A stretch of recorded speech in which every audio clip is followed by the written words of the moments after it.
The king believes the accuser, Virginia Giuffre, and does not believe Prince Andrew, his brother, who has always denied these allegations, and not only in word but in deed, to formally strip his younger brother of not just the dukedom, but the princely title itself. It's basically without modern precedent. The questions were being raised in the public's imagination, and the king thought he had to move decisively and fast, and he had to make Andrew see that this was, yes, possibly an existential moment. It's John. It's Emily. It's Lewis. And to give a rough timeline on events, we had been due to give you an episode that was a Q&A today, so sorry if your questions aren't being answered, but we then repaired to a pub last night, the three of us, with the whole of the newsagent's team, because our dear cameraman Rory is going on to Pastors New, and we were in the pub probably for about an hour and a half, when Mr. Goodall produces his phone with the breaking news on it that the prince had been stripped of his princedom and would no longer be living in Royal Lodge. And we all went, gosh. Well, I don't think the word was gosh, but it was something like that. I mean, that statement, although short, it could not have been more pointed, and it could not in its own way, very royal way, an understated way, but nonetheless have been more excoriating. And it says, His Majesty has today initiated a formal process to remove the style, titles and honours of Prince Andrew, who will now be known as Andrew Mountbatten Windsor. It then says that his lease on the Royal Lodge will be removed. And then that last paragraph, where they say, Their Majesties, i.e. the King and Queen, wish to make clear that their thoughts and utmost sympathies have been and will remain with the victims and survivors of any and all forms of abuse. That cannot be read to me in any other way than effectively saying that the king believes the accuser, Virginia Giuffre, and does not believe Prince Andrew, his brother, who has always denied these allegations, and not only in word but in deed, to formally strip his younger brother of not just the dukedom, but the princely title itself. It's basically without modern precedent. The closest thing, or any precedent at all in the history of the royal family, the closest you'd have to get to is going back to the sort of early 20th century when King George at the time removed various titles from sort of German relatives, quite distant German relatives in the First World War. But nothing like this. Someone who is so close in line to the throne itself, to actually have his princedom removed is without precedent. Yeah, and although this feels like it came out of the blue, or as you say, in the pub, there was an inkling that something was afoot as early as last Thursday. Now, we reported earlier this week on the newsagents that some kind of news was expected when, on Thursday of last week, crews were called to Royal Lodge for a passing traffic camera shot. What did that mean? It meant that newsrooms were alerted that there might be a shot of interest if they wanted to send a camera crew down to Royal Lodge at about 8 o'clock last Thursday. And in the end, it got too big. As we know, there were sort of too many crews there. There was a chopper, there was a helicopter, and the announcement or the shot itself was pulled. What did that mean? It meant that King Charles had imagined driving through or up to the gates, or through the gates of Royal Lodge to basically read his brother, Prince Andrew, the Riot Act. And the palace decided that it was called off because it all felt too much. But it didn't mean the story had gone away. Quite the opposite. It would not have been anywhere near the scale that we saw last night if it had happened on Thursday. And so I guess the question is, what happened between then and yesterday? Well, on the one hand, the king had more of a chance to think about what he wanted to do. He faced that very public heckle at Lichfield Cathedral on Monday. And there were questions that had started to mount about whether the sovereign had a real grip on the Andrew question. He did. He always did, but it had to be managed carefully. And I was speaking last night to those who are very close to the King and Queen. And from what I understand, the talks began again on Tuesday. People close to the monarch were asked their thoughts on Tuesday night. The talks continued into Wednesday morning and were then signed off. And something, to be honest, that I had not properly understood, and I think many in the media had not properly understood, was that Prince William was not actually the one driving this. We'd all understood that the real sort of heft of this move came from Prince William. I was told last night that it is Prince William actually who's most concerned about the state of his uncle's mental health, something that he takes very seriously. His work, Kate's work, has been very close to the issues of mental health. And I was also told that there was a bit of discomfort, maybe that's too strong. There was a bit of nervousness from the siblings, from Prince Edward, from Princess Anne, who didn't want their eldest brother to go too hard on their other brother, Andrew. But it was the king himself who had nerves of steel. And again, contrary to what we read in the newspapers, I heard that originally there was extremely strong pushback from Andrew, who was trying to find every means and every reasons he could to resist this.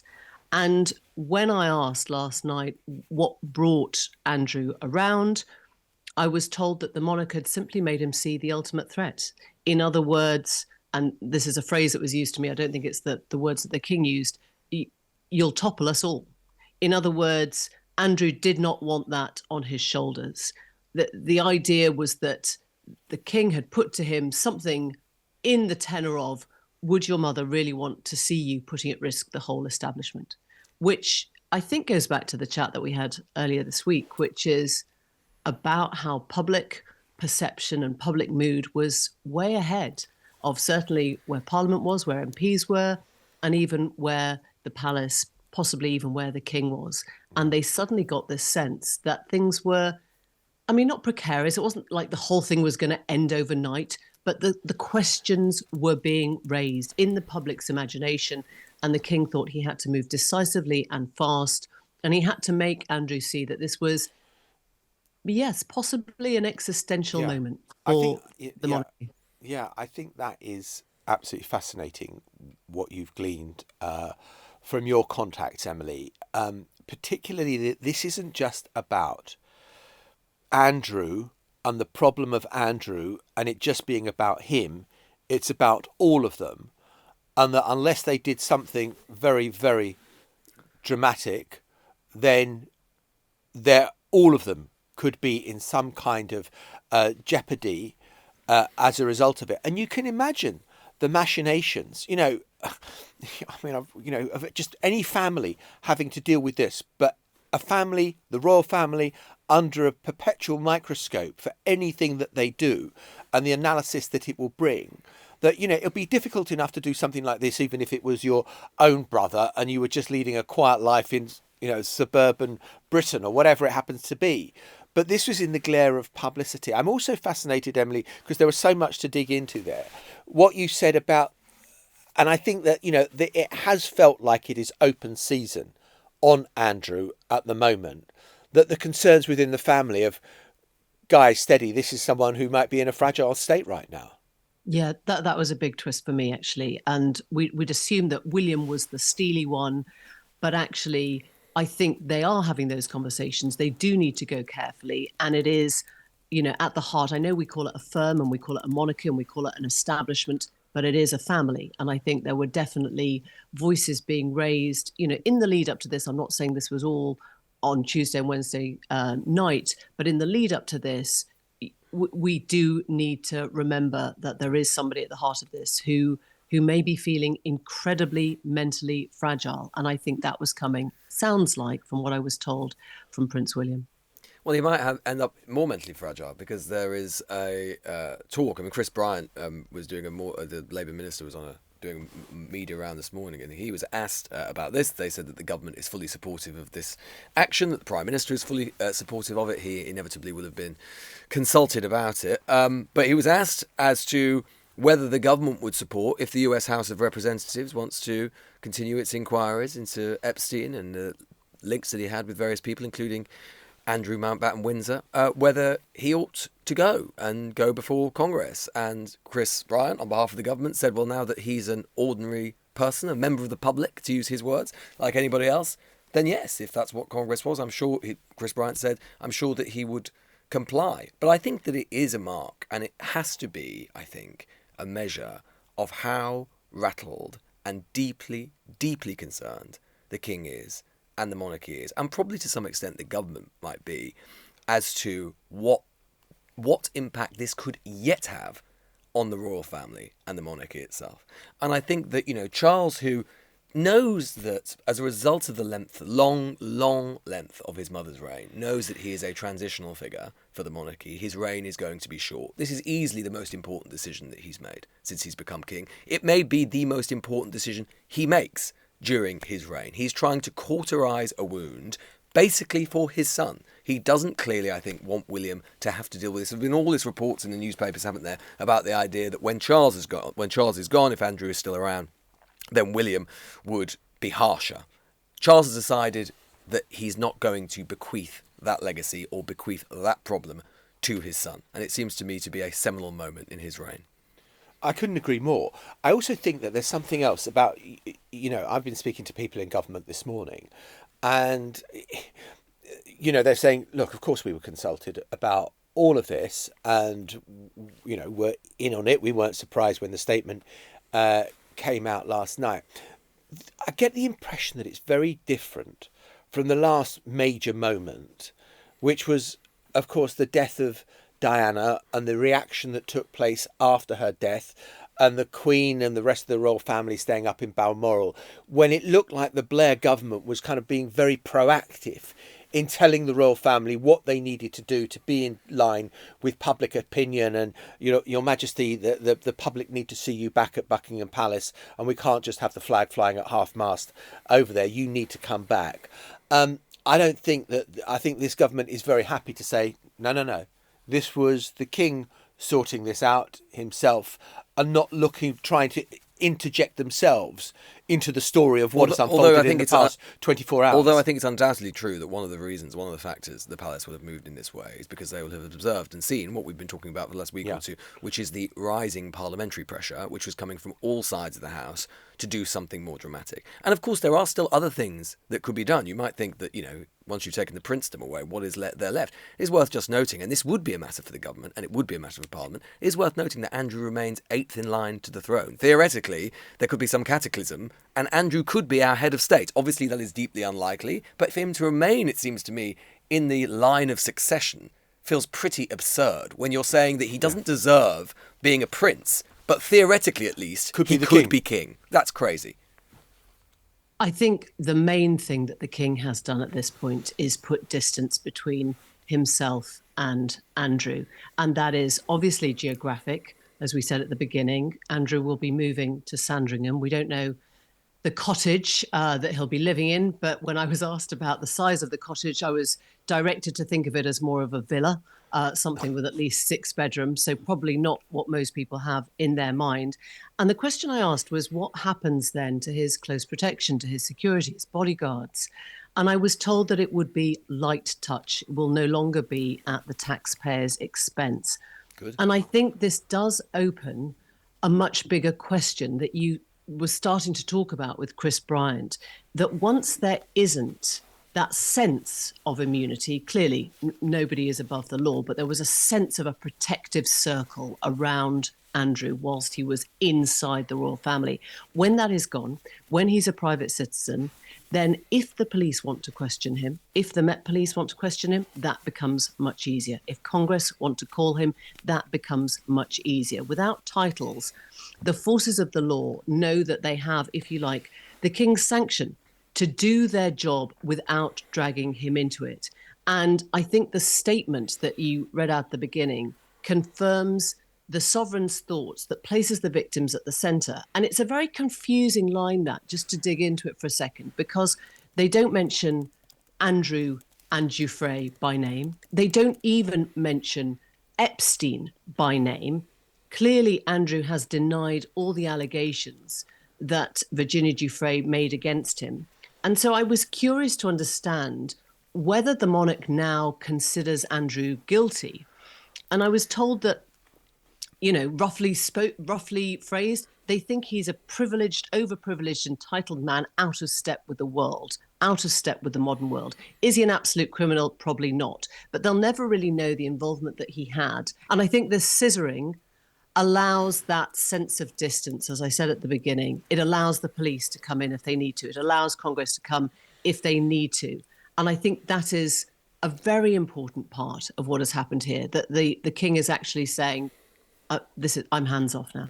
Well, I'm stepping the only thing I'd say is, right, one of the reasons that this is so damaging and potentially still really damaging, who knows, maybe even existential for the royal family. Let's be honest, the king can talk about putting distance between himself and Andrew at this point as much as he wants, but this family have protected this guy for a long time. The late Queen protected this guy. She's his favourite son for a long time. He was an HRH until 2019. He was a trade envoy until, 2011. This is a guy who is still going to be living at the king's expense. We say it's private expense, but as we've just talked about on the show before, where private and public ends for the royal family, I don't know. No one's ever been able to explain it to me. So one of the reasons they're taking this maximal action now because they've been forced to do so by events. That's the truth. This is an institution which has protected him. That is the cold, harsh truth. Yes, that is the cold, harsh truth. But I think that the king has total plausible deniability in the sense that he wasn't king when all of this was erupting, and his mother paid for the settlement. We understand, that is how much they protected him. So all of those things, the Queen, who had this kind of seemingly blemish-free kind of record all the time that she was on the throne, Prince Andrew is maybe a black mark in the way that she dealt with that afterwards and not kind of seeing where things were. But I do think that has the king been radical? Yes. Is it enough to cauterize the wound, as it were, that Andrew has left? I think possibly, in the sense that I think that realistically, this is a maximalist position that the king has taken. Still living on the king's property, at the king's expense. Sure, he's not living in a 2 up, 2 down, kicked out. No, he's not doing that. But at the same time, it is a mighty, mighty fall from grace. Now, there are going to be some people who someone else. There are going to be some people who will want his nose rubbed in the dirt even more. But I think that the kind of sense of it is now, okay, that statement from the king last night was pretty emphatic and decisive, and that therefore maybe, yes, look, every camera of every news organisation is pointed the gates that lead to Royal Lodge in Windsor right now in the hope of catching a snap of, Andrew arriving, leaving, whatever. They've probably got a long, wet day there, a wet weekend there. But, maybe by the middle of next week, it will kind of think, what new lines have we got? Well, it depends what else comes out, doesn't it? And we wonder, you've got to wonder whether the royal family decides to do this because they know that something else will emerge. I was told last night by one of the people I spoke to that it wasn't because they were waiting for another shoe to drop. It was that they thought, we want to get ahead of this story for the first time. I would also say that you have to think of the cottage in Sandringham and the stipend that comes from Prince Charles as being, if you like, the royal equivalent of an NDA. The last thing that Charles wants right now is to see Andrew write a book like Spare, or sell his story to an American TV station, or go off and get himself into a role that allows him to exploit other members of the royal family and what he knows about them. And so my sense is that there is just the long arm of this private payment being made to Andrew to sort of say, I've got you, but you are in my sights. There can be no book. There can be no craziness. I mean, it's a very good question of, is he meant to earn his own money now? Is he meant to go out and get a job? And the sense I'm getting is they'd sort of prefer him not to, at least nothing public, because that then does create a real problem. I do think what the king has done, though, is actually seminal. He's done what no other world leader has done in responding to public opinion and in putting the victim's testimony right at the heart of what he's doing. He's essentially said, it is in my power to do something and I'm going to do something. And there are lots of world leaders. There are lots of heads of state who aren't doing anything. I mean, start with Trump, who manifestly hasn't released key Epstein information that could lead to more people coming forward. We forget, when we fixate on Andrew, that there were many friends of Epstein and there were many traffickers of these young women, girls at the time. Those girls have come forward. They've given their names to the FBI. They've given their names to investigators. And very few governments have taken any kind of action at all. There are questions for the French government. There's questions for the Israeli governments. There's questions for the US administration right now. And the king, I think, has taken a lead. And that's something, yeah, we should be pretty proud of. Well, we will pause there because we're going to take a break. But when we come back, we're going to be putting a question about whether this whole affair raises the spectre of republicanism in Britain. So, as I said at the top of the episode, today's was meant to be a question and answer session before we all went down the pub. We're going to take one of the questions that was sent in to us that we were going to answer today, which is the time finally right to seriously explore republicanism? Surely everyone can see how preposterous the idea of a modern monarchy is. And please don't suggest it would decimate tourist numbers. And that is from Snoogle Silky on Twitter. Thank you, Snoogle. Right, go on, Lewis. Unload. Look, I think that the Andrew affair shows that for all of the virtues you can have sometimes with constitutional monarchy, and the fact that it's a non-partisan head of state, and the fact that people can kind of get emotionally invested in it and so on, I think that it shows and illustrates the problems with it. And those are twofold. One is you get a bad un, and there's nothing you can do about it because he is who he is by birth. And he's born into it. And yes, they're getting rid of the princedom now, which does, and I can see why they haven't wanted to do that, because it basically makes a show of how absurd it is and how confected it all is. But he's still basically associated with them. He's still, as we were saying, in line to the throne, 8th in line to the throne. And he could have been king.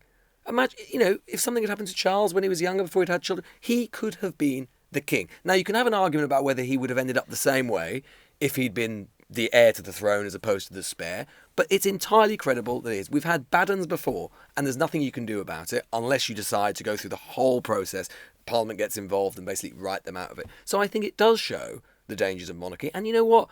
Actually, I've always thought that the strongest argument for a republic is actually what it does to these individuals. Emily, you were talking about the fact that it's a family. It is weird that we breed this family to be our head of state. It screws them up time and time again, whether it's Margaret, or whether it's Harry, or whether it's Andrew, or whoever. It is a litany of sadness and torment. And is it any surprise when you fuse state and family in that way? It's, I think it's crazy.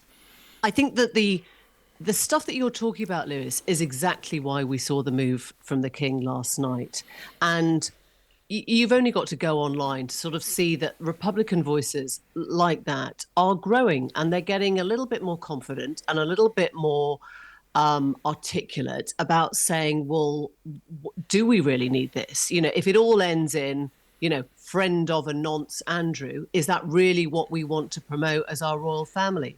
And I think the king is highly aware that the monarchy has to be something different. It has to be a narrative of good work being done. If you look at the past 2 weeks, he has been incredibly cohesive in a sort of community way, whether it's the trip to the Vatican. It's the first time a monarch has prayed with the Pope for like 500 years. He went up to the synagogue in Manchester after the stabbing there that deeply affected the Jewish community. And at a time when actually there isn't much trust in our politicians. It's not like we're all jumping around and going, God, we just love who we voted for. We love those in power. We love the shape of our parliament. We're not saying that. And actually having somebody who is, I think, very deeply involved in national cohesion becomes even more important. And I think that explains why the king just thought, okay, you have to be brutal. I have to be brutal. If I'm not brutal about a brother, then the whole thing comes tumbling down. Yeah, I came back from America in 2022, the year of kind of when politics melted down. And I thought, God, we've become as divided as a society post-Brexit as America almost. And then the Queen died. And I thought, actually, no, there is still a glue that binds this country together. And it was the royal family and everyone kind of coming to commune and coming to pay their respects to Her Majesty, and the sort of, the royal funeral, which got record numbers of people watching and feeling as one as a nation. And I thought, well, that is better glue than Donald Trump, frankly, being your head of state. Now, okay, I accept a lot of that could be down to the figure of Elizabeth, who had, reigned over this country for all my adult life, all my life. And then I listened to Eugene Levy, the actor from Schitt's Creek, interviewing Prince William the other day. And it seemed absolutely clear to me that Prince William thought that the royal family was in Schitt's Creek as well, and that it needed to change quite dramatically if it was to kind of meet the challenges of the future of a millennial generation of Gen Z who might not buy into the royal family quite as much as, the old-fashioned view of royalty. And I thought it was kind of remarkable. It was remarkable that the prince hadn't chosen to make a big speech at some huge set piece. It was an interview with a Canadian actor that he says, yeah, believe me when I say we've got to change, and we've got to change a lot. And I think the brilliance of the royal family is actually recognising that it does have to move with the times. And you compare the royal family of today to 50 years ago or 100 years ago, it has continued to evolve. Do you think it's moved with the time? How has it moved with the times recently? Oh, the stuffiness, the stiffness. Oh, no, it's not stuffy at all. No. But comparatively speaking, for 50 years ago, when, we were subjects. We still are subjects, technically. Yes, but I don't think that's how the royal family expect to be treated. Oh, I don't know. I mean, you hear the stories and read the stuff about, look at Andrew himself, the way he treats people, and all of the stories about that. I mean, I don't know. Andrew's a buffoon. We could have, if they so chose, we could have a very different sort of monarchy that was much, much less pompous, much less ceremonial than it is, much slimmed down on a European style model. That would be sensible. They don't want that. They want to maintain. No, they think they're the Habsburgs. For God's sake. I do not think that. I think that if you listen to that Prince William interview with Eugene Levy, he clearly can't stand. He hasn't got time for all the flummery. And you hear some of the sort of the people. I was with somebody who was kind of got some fancy role, and he wanted to get Prince William just to come along and dress up in a silly costume to be part of some, and Prince William just says, no way, I don't want to be part of that. And so there are old bits of the empire that just can't stand Prince William's view on the need to modernise. And I think all power to his elbow that's what he wants to bring. Well, we'll see. Yeah, I think it's a knockout days are firmly over, aren't they? Yeah. I mean, it wasn't so long ago that I think it was Andrew and yeah, it's Andrew and Fergie. Right. Yeah, and Charles and Diana, I think, was involved. I think it was Andrew and Fergie, certainly. And I think Diana was involved as well, vaguely. I do think you have to sort of, get over the idea. I'm not sure how easily our monarchy would slim down to the point where they're all going to ride bikes around Denmark. I don't think that's going to happen. I think if you accept a monarchy and you don't like the idea of a palace, you're probably in trouble. We kind of have to suck up what we've got here. And we do have incredible ceremony, and we do have incredible panoply, and we do have, soldiers in bear hats, and we do have the whole sort of pumpkin coach and all the rest of it. And I think that if you want to try and say, well, could you please be a monarch? Could you please be under intense scrutiny? Could you please devote every single day of your life towards duty and the thought of this country and the shape of this country and your duty, but please could you just go back to living in your own house on the sort of the edge of a city? I don't think that's going to work. Do we need the Duke of Norfolk and Somerset and Grafton and Richmond and St Albans and Beaufort and the Duke of Edinburgh and Prince Edward and Prince Richard and Prince Edward the Prince's second cousin? We don't. This is what I'm saying. It's crazy. It is a medieval institution. And honestly, I do not buy it, John. I have to say, I fundamentally disagree. I think it's spin. The idea that they've modernised in any serious way, they've come up with the 21st century. They have not. Charles is a septuagenarian whose mind was sort of formed and ideas were formed about these things in the 1950s and 1960s. I do not think for a moment, in any serious way, what has Charles done to modernise the place? Charles has literally been more modern, more on the edge of most of the issues of the day than anyone in politics has. He's driven the environmental agenda much more. His views on architecture are very modern. No, hang on. I think, Lewis, you're being completely unfair, and I'm going to totally disagree with you now. I was for years kind of an ambassador for the Prince's Trust, where he was working with the people that you would cross the road not to have to confront because they were dropouts, drug addicts, homeless, all the rest of it. And the Prince's Trust did really fantastic work in terms of trying to give these people a second chance. His views on agriculture, his views on sustainability, his views on the environment have put him on. And he's interfered with democratically elected British governments for years and years. Oh, yeah, and years. he would write occasional and letters. The thing costs £500 million a year. Like, it is mad. We don't need it. We could have a constitutional monarch and a crown prince like every other monarchy in Europe and do away with all of the cost and the nonsense. And you know what? We wouldn't have an Andrew problem because years ago his services would have been dispatched with because he could have led a private life because as soon as William was born, he was not necessary. And we could have had an elected president who was... Good. Yeah, great. Chasing up people on the streets with their ICE agents. Oh, well, yeah, because that's the alternative. It's either ICE or Charles. It's not. There are plenty of countries around the world that have a democratically elected head of state. Right, should we take this down the pub? Because it feels like we could go on this for about another 2 hours. We'll be back in just a moment. Sorry we couldn't bring you a question and answer today. We'll do it probably next Friday.